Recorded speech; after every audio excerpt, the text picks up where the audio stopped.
बिस्मिल्लाहिर्रहमानिर्रहीम और अस्सलाम वालेकुम। टाइमर ज़ीरो प्रोग्रामिंग जो लेक्चर सीरीज़ है उसको हम लोग कंटिन्यू करते हैं। और प्रीवियस लेक्चर में जैसे कि मैंने आप लोगों को बताया था कि हमारे पास टाइमर के लिए दो रजिस्टर्स होते हैं। एक है टाइमर ज़ीरो लो और टाइमर के दो रजिस्टर्स हैं टाइमर ज़ीरो के अंदर। एक हमारे पास आ गया टाइमर ज़ीरो लो और दूसरा हमारे पास होता है टाइमर ज़ीरो हाई। अब इसके अंदर जो भी हम लोग कोई वैल्यू पुट करेंगे, जो भी कंटेंट होगा, और जब टाइमर हमारा स्टार्ट हो जाएगा तो इसके अंदर एक इंक्रीमेंट होगा। अब हम लोग कंसिडर कर लेते हैं, इसके अंदर कोई वैल्यूज कंसिडर कर लेते हैं। टाइमर ज़ीरो लो और हाई बेसिकली आपको पता है कि ये स्पेशल फंक्शन रजिस्टर्स हैं। इनमें डाटा मूवमेंट कैसे होगी, जैसे आप लोग सिंपली मूव की इंस्ट्रक्शन लिखते हैं, पहले वर्किंग रजिस्टर में लाएंगे, फिर स्पेशल फंक्शन रजिस्टर में डाटा मूव कर लेंगे। फॉर एग्जाम्पल मैं कंसिडर करता हूं कि टाइमर ज़ीरो एच हमारे पास है, इसके अंदर मैंने प्लेस कर दिया है एफ एफ। ठीक है। और टाइमर ज़ीरो लो रजिस्टर के अंदर मैंने रख दिया है फॉर एग्जाम्पल एफ ए रख दी है। ठीक है। अब ये दो वैल्यू जब मैं अपने टाइमर के अंदर प्लेस कर दी हैं, अब क्या होगा, ये वैल्यूज तो हम लोगों ने प्लेस कर दी हैं। इसके बाद मैं अपने टाइमर को स्टार्ट कर देता हूँ। टाइमर स्टार्ट कैसे होता है, जब आपको पता है टाइमर ज़ीरो ऑन बिट को जब हम लोग वन करते हैं तो हमारा टाइमर क्या हो जाता है, स्टार्ट हो जाता है। टाइमर स्टार्ट से क्या मुराद है कि जैसे ही हम लोग टाइमर स्टार्ट करेंगे और एक इंस्ट्रक्शन साइकिल गुजरेगा तो यहाँ पे एक ऐड हो जाएगा। ठीक है। इसके अंदर हम लोग +1 परफॉर्म करेंगे और +1 परफॉर्म करने से ये क्या बन जाएगा, हमारे पास एफ बी बन जाएगा। ठीक है। तो हमारे पास ये एक वैल्यू इंक्रीमेंट होने के बाद हमारे पास यहाँ पे एफ बी आ जाएगा। ठीक है। और यहाँ पे हमारे पास क्या रहेगा, एफ एफ रहेगा, क्योंकि टाइमर स्टार्ट है। टाइमर जब स्टार्ट है वो क्लॉक सोर्स और सोर्स साइज की वजह से आपकी वैल्यू है क्या कर रहा है, इंक्रीमेंट कर रहा है। ठीक है। इसके बाद एक और इंक्रीमेंट होगा अगले इंस्ट्रक्शन साइकिल पे, तो ये एफ बी से एफ सी हो जाएंगे। ठीक है। और हाइयर बाइट आपकी क्या रहेगी, एफ एफ ई रहेगी। ठीक है। फिर हमारे पास एफ ई वैल्यू हो जाएगी नेक्स्ट इंस्ट्रक्शन साइकिल पे। इंस्ट्रक्शन साइकिल आपको पता है कॉम्प्रोमाइज करता है 4 ऑसिलेटर साइकिल्स के। एफ बी के बाद हमारे पास एफ ई के बाद एफ एफ आ जाएगा। अब हमारे पास हाई जो रजिस्टर है उसके अंदर भी एफ एफ पड़ा हुआ है और टाइमर ज़ीरो लो रजिस्टर के अंदर भी एफ एफ पड़ा हुआ है।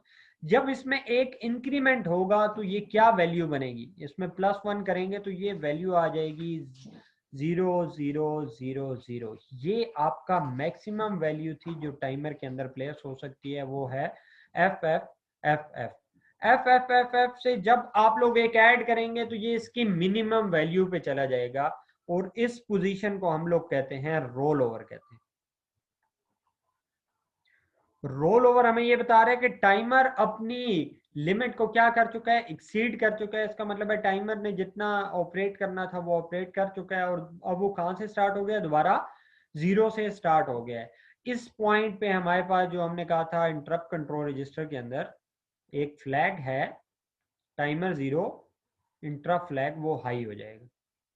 ठीक है। तो ये एक सिंपल 1 बिट है टाइमर ज़ीरो आई एफ।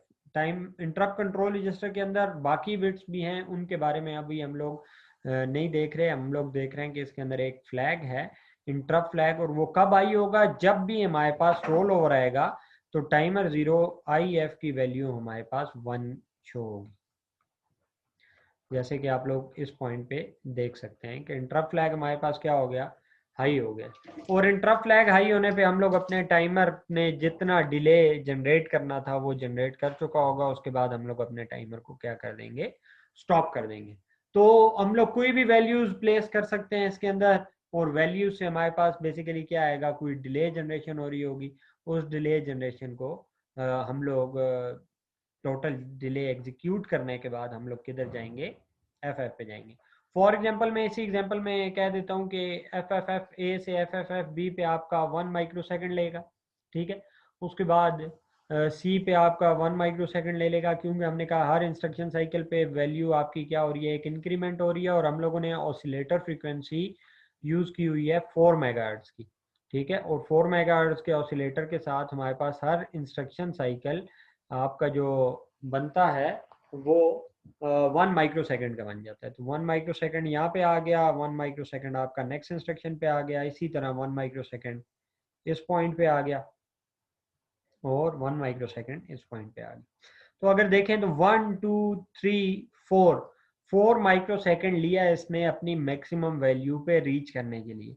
लेकिन मैक्सिमम वैल्यू पे तो हम लोगों के कोई इंटरप्ट फ्लैग आई नहीं हो रहा है। इंटरप्ट फ्लैग कब आई होगा? जब वो 00H पे जाएगा, ठीक है, रोल ओवर होगा।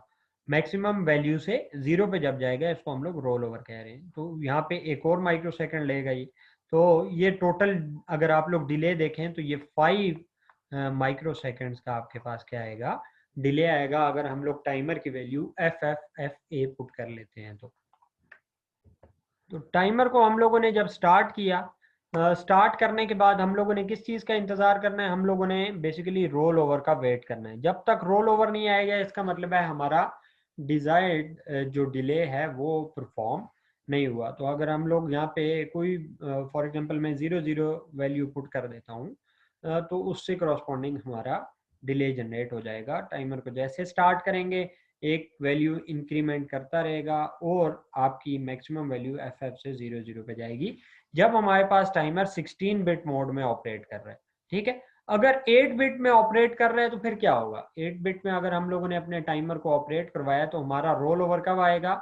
हमारी अब मैक्सिमम वैल्यू क्या हो जाएगी? सिर्फ टाइमर 0 लो यूज होगा, टाइमर 0 हाई यूज नहीं हो रहा होगा। ठीक है। तो टाइमर 0 लो की वैल्यू जब हमारे पास आ जाएगी 00 पे मूव हो जाएगी, वैल्यू रोल ओवर हो जाएगा FF से। तो मैं कहता हूँ कि आपने रख दी है फॉर एग्जांपल FE रख दी है वैल्यू, तो FE से एक इंक्रीमेंट होगा FF होगा। ठीक है। FF के बाद क्या होगा? हमारे पास 00 आएगा क्योंकि हमने अपने टाइमर को कॉन्फ़िगर किया होगा कि ये 8 बिट टाइमर है। तो FF इसकी मैक्सिमम रेंज है। जब मैक्सिमम रेंज से 0 पे आएगा इसको हम लोग क्या कहते हैं? रोल ओवर कहते हैं। तो रोल ओवर पे हमें पता है क्या होता है? इंटरप्ट फ्लैग की वैल्यू हमारे पास हाई हो जाती है और इंटरप्ट फ्लैग क्या है? Timer 0 IF। हमारे पास टाइमर 0 इंटरप्ट फ्लैग है और ये कहाँ पे पड़ा हुआ है? इंटरप्ट कंट्रोल रजिस्टर के अंदर पड़ा हुआ है। इसकी वैल्यू हमारे पास 1 हो जाएगी।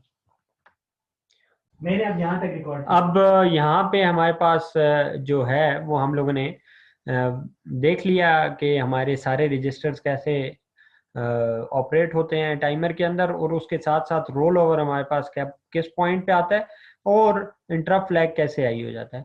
अब हम लोग नेक्स्ट वीडियो में इंशाल्लाह स्टेप्स फॉर टाइमर देखेंगे कि टाइमर 0 के क्या स्टेप्स हैं कि हम लोग उसको कैसे प्रोग्राम कर सकते हैं। तो अपना बहुत सारा ख्याल रखिएगा। अल्लाह हाफिज। डॉक्टर तेरी आवाज़ भी आ गई है इसके अंदर।